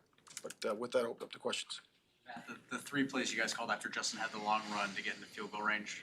Justin has a long run on 14, then you guys run it 3 times. What's the thought process between to decide to run it 3 times and not let Justin try to throw for that? Yeah, you know, it was we love those plays that we had there, and even the one on third down. You know, we thought we could pop that for the third down, and Sure he it was did. 3rd and 7 potentially. Yep, there, and we liked that. He could have had a disconnect on that one, but decided to hand it off. I think the 34 was there waiting for him, but we thought we could pop that one. So The thing is putting the ball in his hands and letting him decide it, right? If getting him out of the pocket, rolling out, play action is working, right? Why not do that? Yeah. Why not? And like I mentioned before, if Justin's on the field, he's your most dangerous player. Why is the ball not in his hands? In those situations. And I love to use the run. Right? I talked to you guys about this before. I love to use the running backs. Yeah. But if you have a guy like a Justin Fields who has the ability to throw and to run like he does, you have to be able to give him an option. You have to be able to give him a chance. And I talked about it, getting the ball in your playmaker's hands in regards to Moore. Well, this is the time Justin needs to keep the ball and be the playmaker on those plays. that's where it was. Man, you talked about players and coaches taking responsibility. What is your responsibility, the coaching staff's responsibility in games like this or the Denver game where a late lead goes away? Yeah. Shocking. Yeah, you got to take responsibility for it's our charge as coaches to put the guys in position, and then it's the player's job to make the plays, and you're always looking at that. That's always a big part of it. And like I said, for almost 56 minutes, we did that. We were putting the guys in position. They were making plays. We owned the time of possession. We took the ball away, gave our guys a short field. We had gave ourselves a big lead, and we got to continue to do that as we go forward. And it's always hand in hand. It's always, like I always say, it's always coach and player, player and coach. So it's a breakdown of Yeah. playing and coaching all at once at the end of the game. Yeah, when it works, it's good coaching and good playing, right? When it doesn't, you gotta both accept responsibility. Doesn't work often in Chicago, but Thank you, Jackal. Just took the words from my mouth. It doesn't work often for you, Coach. Nope. So these deflective, question or answers and these cliche types of answers that he's giving, they could work for winning coaches, bro. Yep. You are not a winning coach. You can't skate by with the cliche answer. You have to eventually you're gonna have to answer it truthfully, and I don't believe he ever will. I really don't believe he ever will. So at the end of the day, at the end of the season, rather, this guy and these piss poor interviews, I hope are out of here. Harbaugh's going to Voted sound for so that, good next and year. It's called accountability and responsibility to your teammates, and that's what we do. What specifically should you have handled differently yesterday as the game fell apart? In what respect? Your respect, as far as coaching. I mean, you are looking at the film, you're trying to analyze, you want players to watch film and then extract lessons from what went wrong. Sure. So from your standpoint, last 4 or 5 minutes, Yep. or maybe the fourth quarter at large, Yeah, I mean you have handled differently. you always look at things. You always look and say, hey, should I have called this? Should I have called that? Should I be more aggressive here? Less aggressive there? It's like when you have the end of the half at the New Orleans game, right? They went, I think it was 3 and out or maybe 4 and out. That was good execution by the players. It was coaches do good this. calling by the whoever this coordinator was, and that would be me. And then if it was at the end of the game for the I Carolina hope game, you're joking. to White seal the Chocolate deal in Thunder. the game, there I were hope some you're good just calls and good bullshitting right execution, now. and that's what it comes down to. You got to have the right calls and put your guys in position. And for the Carolina game, we did that. We went 3 and out right there at the end there. Those last 3 I don't plays, disagree they with- decided to kick a field goal. They missed it. Logan, And then we sealed talked the about deal. it earlier. A nice little down in 7, May not be and lost to wrong. Mooney. And again, so it's really about that. Everyone It's should be about putting fired. guys in position, and it's about making plays as a player. So Matt, what were the touchdown- calls that, what specifically though were the calls or choices that you made yesterday that you would do differently if given the chance? Yeah, I mean, I'm not gonna get into that because that would be, talking to the next opponent, so I would say that Ooh, you get into, certain areas and you get. Yeah, the next opponent is going to really give up. look, and they do look. I understand that they're going to be checking in on some of these things, but some of the plays that were clear, like some of the your thoughts on what you could have done differently, right? Well, maybe we should have went for at least one of those fourth downs in the second half, knowing that knowing that the Detroit Lions have an explosive offense that can strike at any minute. Like that's something that you could probably go ahead and say, hey, I wish we would have maybe hit on one of those drives. Those drives right there, if we could have hit on one of those drives, put it in the end zone, I feel like the game would have been ours.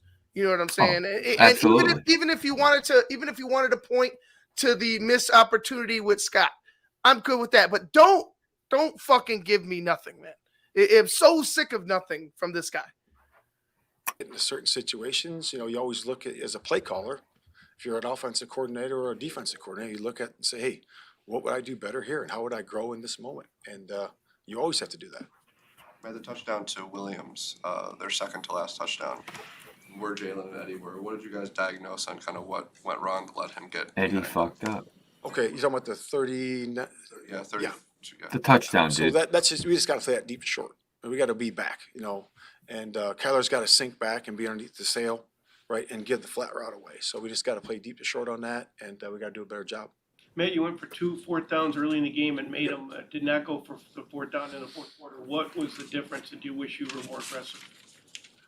Oh, well, see, those are first half calls, and these are second half calls. So we can't go for it in the second half because that's what you decided. Those are second half calls, apparently, right, Coach? Yeah, I would say that the fourth downs early were good decisions. The 4th and 1 and the 4th and 2, those are both good. And, we got to capitalize on those. Both, all of them in Lion territory. All the fourth downs that they had were in Detroit Lion territory. Remember that. Both in the touchdowns. But I would say that later in the game, where the game was where it was, based on what we've seen to that point, we like our decisions on fourth down, not going for it and kicking those field goals. Man, what happened to Braxton Jones when he came off the field? What was going on there? Yeah, so on that one, the officials came over to me and said, hey, because they have the right to do that, or a spotter does, right? So they said, hey, we're going to pull him off. And I said, why? And they said, well, he said he was, dizzy, but then he got evaluated and he came right back in, was clear. So that was where it was. He was yelling, I can't see. So what was that was all about? Yeah, he was evaluated and returned back. He got poked in the eye. Okay. That's all I have. I think it was that he got poked in the timeout eye. that you took when they had the ball at the goal line. Yeah. Obviously, you did that to give your offense a shot. Yep. The clock's running there. What's the math there or calculus between deciding to bang the timeout as opposed to seeing what they can do because they didn't have any timeouts left? Yeah, certainly they had time to run a play, for sure.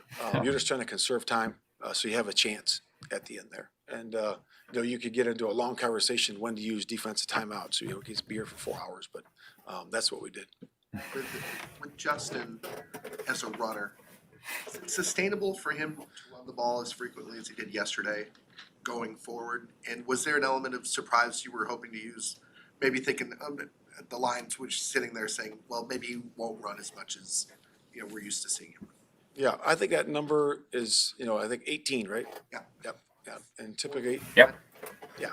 Yep. So I would say that, some of those are disconnects, where he's reading it, and they were crashing pretty hard yesterday. So, some of those are reads by him.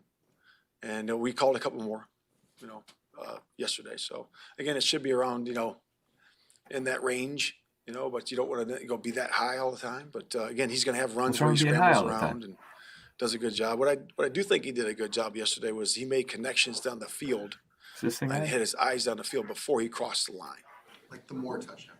Yeah, the Moore touchdown, and then even like the one where it broke down a little bit. I think it was play 4 where he delivered it to Moore. Was that the sidearm? The sidearm. Yeah, that was a cool play, and then You're cool, Matt. Yeah, right. Well, that sidearm play in particular, it was a sexy pass. I'm not gonna lie. That some of the darts Justin was throwing, I was just like, Justin is playing angry. Like it was that fuck it type of approach that he talked about. That's what I saw on Sunday from Justin Fields. Like I said, I loved it.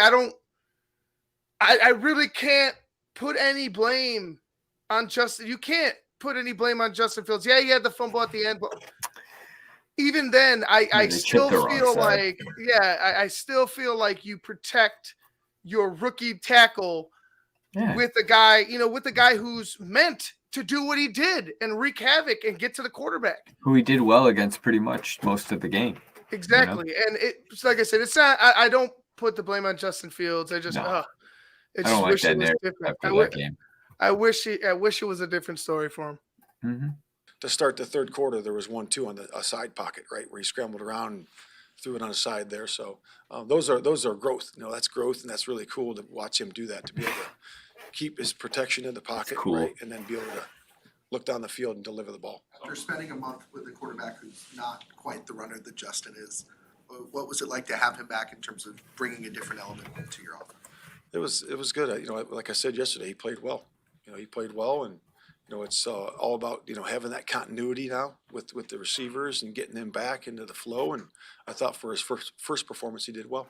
Matt, on the touchdown to Jahmyr Gibbs, the first one for Detroit, was there a reason why Dylan Cole's in the game instead of Jack Sanborn? Yeah, that was rotation.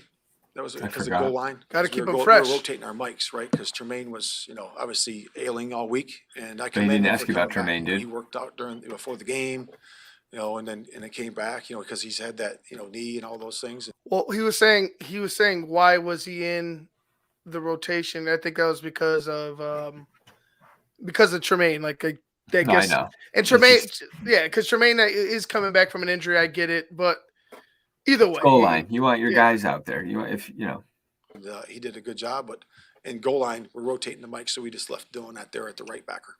And with Montez, he told us after the game that he wants fresh bodies out there, so there's going to be times that he might sub himself out. Yep. When you looked at his play count, you looked at the final drive, is that what you would have wanted, or is he the type of guy that you obviously prefer to be out there? If he subbed himself out, I'm pissed at both of them. If Montez subbed himself out, I'm pissed at both of them. Turn him around. Get back out there. But the way that Eberflus had said it is that's their MO, is that they like to keep guys fresh. For me, I'd have been like, get your ass out there, bro. Like, we're paying you too much motherfucking money for you to be sitting down getting refreshed. Well, he's obviously, the answer to your last part, for sure. We want him out there more.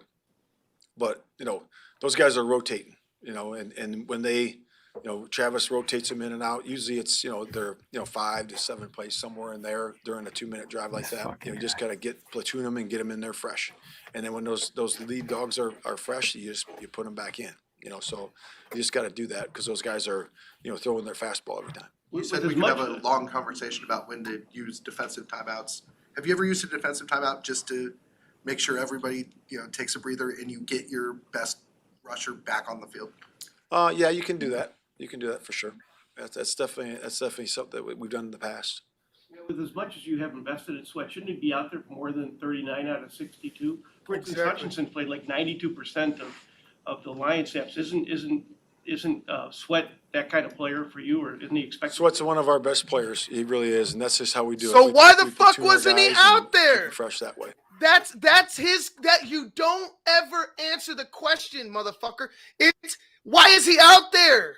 Mm-hmm. And I'm sorry, like I said, I'm getting heated about it because he just asked you, like, what's your best player, right? Like, he's one of your best players. Yeah, he's one of our best players. Then why wasn't he out there They played in the 20 most minutes. important part of the fucking game? Yep. When you know that they're going to pass. When it's obvious that they're going to be passing the ball because they have to drive the length of the field twice to fucking get ahead. Why wouldn't he be out there majority of the time, especially the last fucking drive? I know it feels like a tank, but geez, man. Take a deep breath, hit the pipe. Matt, Right, back here we to go. Justin and that conservative calling in the fourth quarter. You guys have said that part of your evaluation of him is seeing him operate the offense in 2-minute drills and in game situations. How do you guys get a full evaluation White of chocolate him as a quarterback if you aren't letting him throw the ball in those My wife calls clutch situations? Yeah, I mean, like the last play we talked about, right, with the crosser to DJ, and he threw it over top. I mean, that would have been a spectacular play if we connected on that, and we were right there.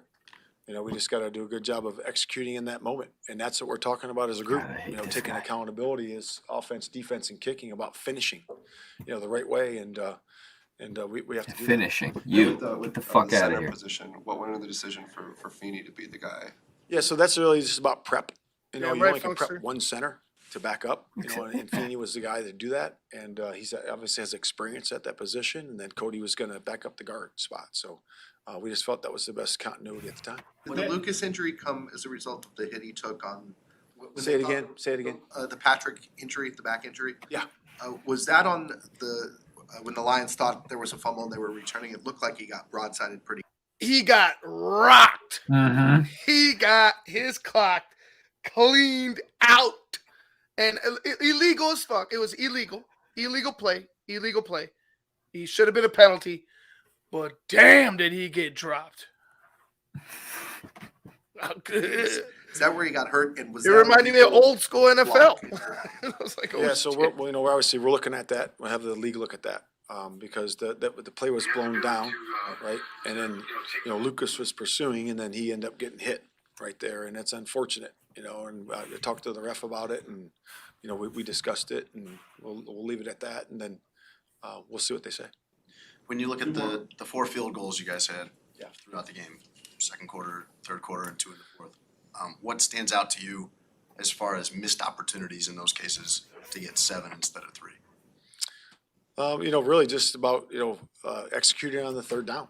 You got to do a good job of getting it on the third down. And if it was in our parameters for that particular part in the game, we were going to go like we did earlier in the game. And then you just got to do a good job of executing on third down. To me, that's what it's all about, and then you end up punching it in there, so, it's always on offense when you get a takeaway, from your group, like we did in the second half, you got to score and really do a good job. That's called complementary football. And we got to keep doing that. And I showed the guys the difference between when we're last 7 games, when we were in the plus side of that takeaway margin. I know it didn't work out yesterday, but man, we put ourselves in position because of that. And that's the winning formula that we have to have going forward. And it's important that we protect it, which we did a good job. On T. Scott's, he just got to violently tuck the ball. He took 2 steps without the ball being tucked, and we talked about that today. And we got to keep doing it on defense, and that gives us an opportunity to win the game in the fourth quarter. Now we just got to finish. You're finished. You are done. Guys, that was Matt Eberflus, the Bears head coach. You also saw Justin Fields. Yeah, I don't like it, Jackal. I don't like it one bit. I mentioned last week, and I had a couple trolls in here talking about all we do is bitch on this network, and it's not bitching, man. It's not bitching when you're calling out the truth. When it's right there in your face. Yeah. And we're over here on this network saying it and showing you and telling you this is what it is. And you go and deny it, and you just call us, you call us names, say we're bitching, say we're too negative. Because you don't agree. Because you don't agree. Just because you want smoke blown up your ass doesn't mean it's going to lead to the truth. Yeah. The truth is this is bad. This is over. There's a reason why I put the title on the promo like I did. It's done. There's nothing else but darkness I see on the horizon for this coaching staff. Oh. And I want to see. I really want to see Justin perform. I really do. I hope he performs, and I hope he's our quarterback moving forward.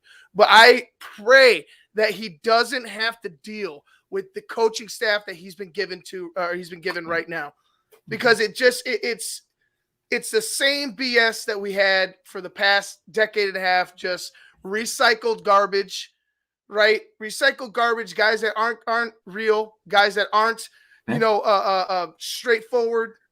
They fumble around, they beat around the bush, they tell you they're going to do one thing, they tell you you're going to be this, and when you go ahead and see the product on the football field, it's completely the opposite. Mm-hmm. Mm-hmm. It's completely the opposite. They do exactly the opposite of what they told you. That to me, it's been the biggest smack in the face. Right? The biggest smack in the face is that you told us how you were going to operate, and you're fucking operating opposite of that. Uh-oh. There you go. Oh, am I back? What happened? You froze just for a quick second. I don't know. Like, Oh, oh, my bad. You Anyway, were so heated. Yeah, I know. Short-circuited. Let's go ahead. Let's wrap. We're gonna wrap things up Yeah. with the Vikings preview. We'll keep it short and sweet. Big game. Big game. You know, Dobbs has been playing really well. I know the Vikings lost their last game, but the Vikings have been playing pretty good, especially with Dobbs at quarterback coming in the way he did. The astronaut from Arizona, traded, from Cleveland. didn't know a damn person on his team. You know, going out there and playing with him. He's doing a pretty good job. He's doing a pretty good job in the absence of Kirk Cousins.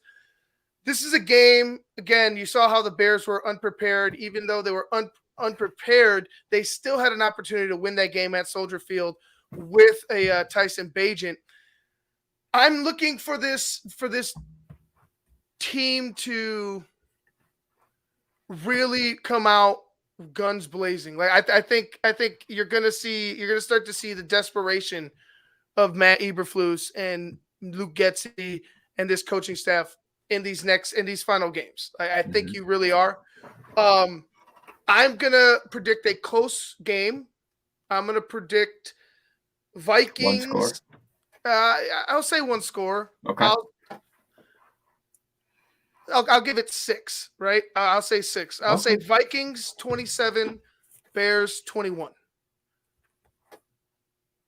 Wow. All right.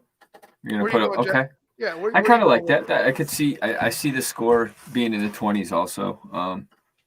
I would like to think that we're going to build off of what we did this past weekend offensively. I'd like to see. I'm hoping Herbert can do a little bit. I hope he's feeling a little. How's he looking for? With respects to Monday night, he should be going. Did he practice? Did he practice today? I was trying to remember. I'm sorry. Who? Khalil. Yeah. I think I didn't see anything that he was out. Foreman had the ankle. That's right. I'm sorry. I'm confusing him and Foreman. Oh my goodness. Yeah. I'm looking at one thing, thinking another. No. I see them running the ball this week, the Monday night. Primetime game, which sucks for fans that aren't fans of either the Bears or the Vikings. But for us, we're looking forward to it. Us on primetime. Corn, you better have our names on there, Corn. You better be yelling at, like, shout out to Ivan Jackal and the TTNL crew. Oh, that'd be beautiful. I'll make hey, throw Ivan on there. You got to have Ivan on there. No, just throw me on. 28-24 Chicago. I like the Bears. I think it's going to be a close game, like you said. But I want to see Justin continue to kind of have this trajectory that he showed. I think he's going to throw more than 169 yards. So yeah, I'm thinking 28-24 Bears. Okay. 28-24 Bears. Montez Sweat 2 sacks. Montez Sweat gets 2 sacks. All right. Yeah. I mean, wishful thinking. Like I said, I'm not going to. I'm not going to really pick from my heart anymore. I'm not, honestly, like, if the team is better than the Bears, I'm pretty much going to lean with them right now, because there's nothing that's shown me any, like, you've developed any trust from the fan base or any type of consistency to make me believe you're going to go bounce back from a horrible, horrific historic loss. Triple H that shit. Yeah, horrible, historic, and horrific. Like, it was just that bad. So Coach Dre has the Bears winning. Seems like everybody's picking the Bears but me. Simo has them winning as well, 31-27. I hope you guys are right. Man. Like I said, I was ready to come on this show and be, fully apologetic to the Chicago Bears and, try to accentuate the positives like Matt Eberflus speaks about. But you know what? You can't accentuate positives when you continue to give away football games. And it's hard for a fan base to continue to back you up when everything you say contradicts what you do. So classic piss on your head and tell you it's raining, man. It's Chicago.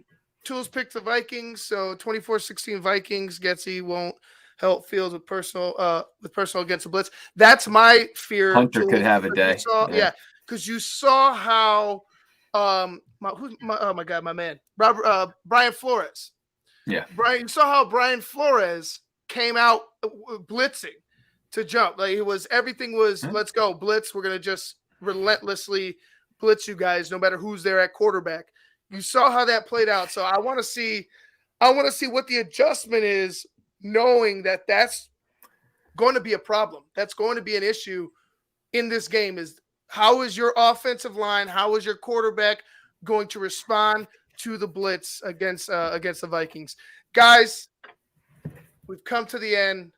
Thank you so much for joining us. It was a rough week, man. I was so excited. I was so excited to come on the show and like I said, talk to you guys about a win. And I was still excited because I love this team. I love talking football. I love hanging out with Jackal. I love hanging out with, you hands down, you guys, Funkster Jones, Logan, Simo, all you guys, Coach Dre. I love hanging out with all you guys talking Bears football. But I'll never, and I'll say this, I'll never, ever, ever not tell the truth about what is going on with this football team. Because if I were to sit here and lie to you, I wouldn't be I would feel disgusting. I would feel unreal. I wouldn't feel who I am as a person if I sat there and just gave you guys some bullshit. So I'll do it every single time. I'll be here delivering the truth to you guys on Tuesday. Me and Jackal, another Bears show. Make sure you like, share, and subscribe to the show, to the network. Make sure you become a patron at www.thetapeneverlies.com. The best $7 you can spend. You get DDP breakdowns. You get pop-up shows. You get anything you could ask for the Bears. Updates about all Bears transactions and moves. So go ahead and do it. Best $7 you can spend. You get a bunch of Bears content, the best Bears content on the planet. Happy Thanksgiving, everybody. I hope you guys have a blessed Thanksgiving. Enjoy the food. Enjoy the food. Don't argue politics. Enjoy your family. Enjoy everything. Have fun. Be safe. Keep all the negative away. Enjoy the family. And that's what we're here for. Enjoy each other. Love you guys. Love being here. Jackal, love you, man. Happy Turkey Day, brother. Yeah, happy Turkey Day. Hope you're here with us next week. Absolutely. Anyway, for Chris Jackal, I'm Ivan Vargas. This has been another Bears show. Peace.